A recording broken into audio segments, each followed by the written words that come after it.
Os descaminhos da ciência na Idade Média. A ciência grega floresceu a partir do século VI a.C.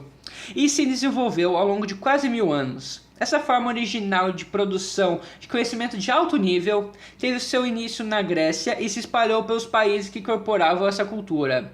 O Império Romano não inovou em termos de investigação científica e apenas copiou e desenvolveu a filosofia e a ciência dos gregos. No entanto, a partir do século III d.C., o próprio Império Romano entrou em declínio. Uma das medidas foi a divisão do Império em duas zonas administrativas, com sede em Roma e a oriental em Constantinopla. No século seguinte, o cristianismo foi promovido a religião oficial do Império Romano, e as escolas de filosofia passaram a sofrer perseguições até serem totalmente fechadas, e com isso a ciência entrou em declínio. No último século de sua história, o Império Romano colocou o conhecimento de alto nível novamente sob o domínio da religião.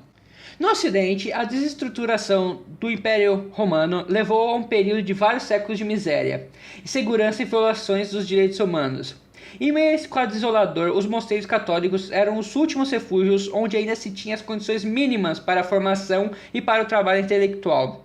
Nos mosteiros, enquanto a maioria dos monges se dedicava ao cultivo do conhecimento das escrituras sagradas, alguns monges se destacaram pelo interesse em manter algumas ideias e teorias herdadas dos filósofos gregos. No entanto, a filosofia era sempre apontada como uma escrava da teologia. A própria formação intelectual era feita sempre da maneira individualizada. Os jovens aspirantes à vida sacerdotal eram individualmente colocados sob a responsabilidade de um monge já formado. O monge mais velho praticamente adotava o noviço numa relação semelhante à existente entre pai e filho. Justamente por isso, os monges mais velhos eram chamados de pater, e esse tipo de formação intelectual ficou conhecida como patrística. A patrística teve grande expoente na filosofia, entre eles Santo Agostinho e Boécio. No entanto, a produção propriamente científica desse período foi irrelevante. O povo árabe na Idade Média, diferente dos cristãos, cultivavam a ciência e a filosofia com a criação dos centros de estudos científicos e a construção de bibliotecas monumentais. A ciência árabe foi fortemente influenciada pela filosofia aristotélica e valorizava a experimentação como forma de ampliar o conhecimento, enquanto na Europa cristã a investigação científica praticamente se extinguiu.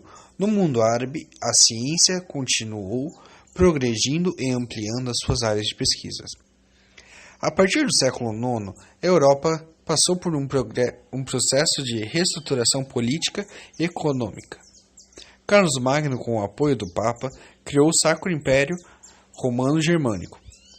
Entre várias mudanças, o imperador promoveu uma grande reforma na educação, criando instituições de ensino superior.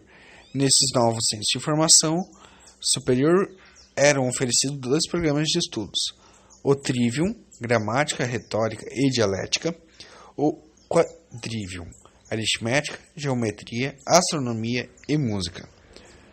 Ao longo dos séculos X e XI, as escolas instituídas a partir da reforma de Carlos Magno se multiplicaram na Europa e passam a ser os principais centros de formação intelectual. Neste período, grandes pensadores se destacaram por sistematizar o conhecimento da época e por apontar as novas possibilidades que se abriam. Entre os nomes mais importantes da escolástica, merece destaque Pedro Abelardo e Tomás de Aquino.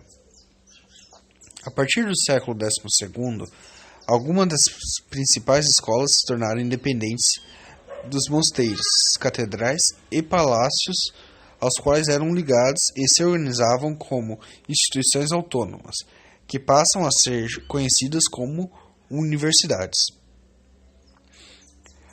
As universidades se tornam corporações de professores e pesquisadores que acrescentam novos campos de investigação aos programas clássicos do Trivium e do Quadrivium.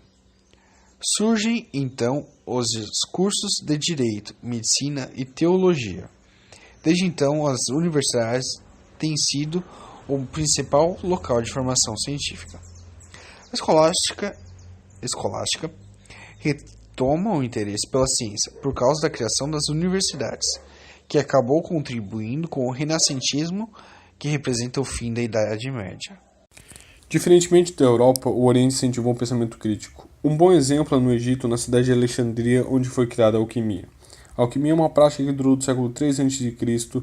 até o século XVI d.C., que combinava elementos da química, antropologia, astrologia, filosofia, metalurgia, matemática, medicina, artes, misticismo e religião. O termo alquimia vem da palavra egípcia quimeia, que é a raiz da palavra química. A quimeia relaciona-se com mistérios, superstições, ocultismo e religião. Isso tudo se somou aos conhecimentos de diversos sábios, dando origem à alquimia. A alquimia se espalhou por todo o Oriente, desde o Egito até a China, mas os árabes possuem um grande papel. Além do desenvolvimento de uma rica e vasta farmacopeia, os árabes também contribuíram para a nomenclatura e a descoberta de várias outras substâncias químicas, como sais, ácidos, base, hidróxidos, óxidos, ésteres, gases, etc. Tais descobertas permaneceram por muito tempo entre os alquimistas árabes até serem reconhecidos na Europa. Até o século X não se tem muita informação a respeito da alquimia na Europa, pois além de 90% da população não ser alfabetizada, a alquimia era considerada algo demoníaco, pagão e até mesmo bruxaria. A alquimia possui três pilares: a filosofia grega, o misticismo oriental e a tecnologia egípcia.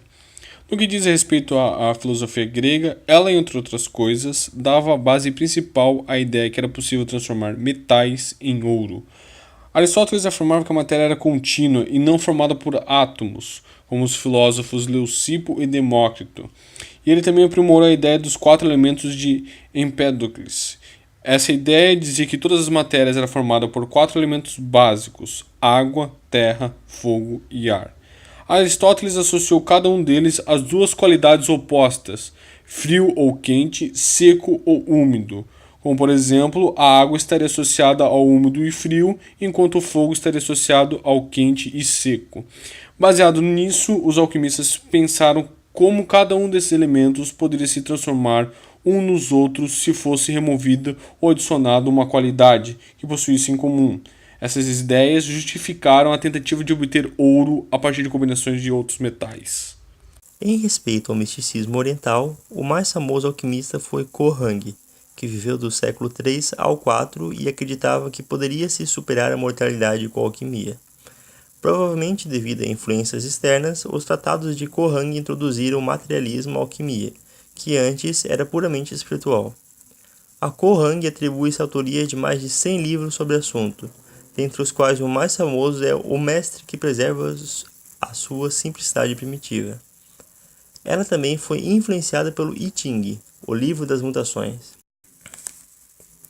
No Egito, a alquimia na forma de quimeia já era empregada por volta do século III a.C.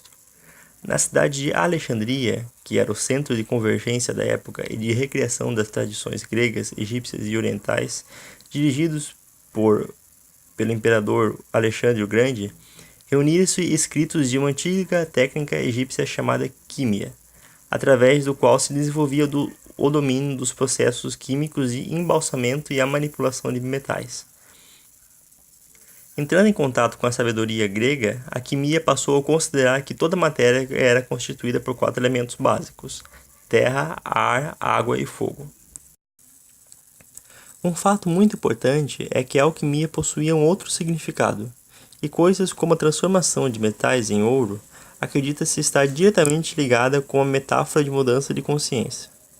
A pedra seria a mente ignorante que é transformada em ouro, ou seja, sabedoria.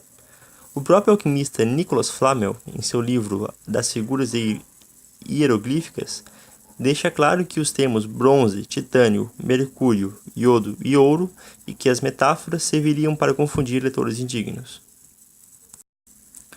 A alquimia, por mais que ela tivesse uma atmosfera religiosa, ela tinha um diferencial muito importante, a do experimentalismo, que mesmo sem saber nada do mundo, era importante experimentar, e que a verdade estava aí, em algum lugar, era só encontrá-la. Em contraponto ao dogmatismo severo das religiões que dominavam boa parte do pensamento geral da Idade Média. E a alquimia também fez muitas descobertas, e elas deram base à química moderna.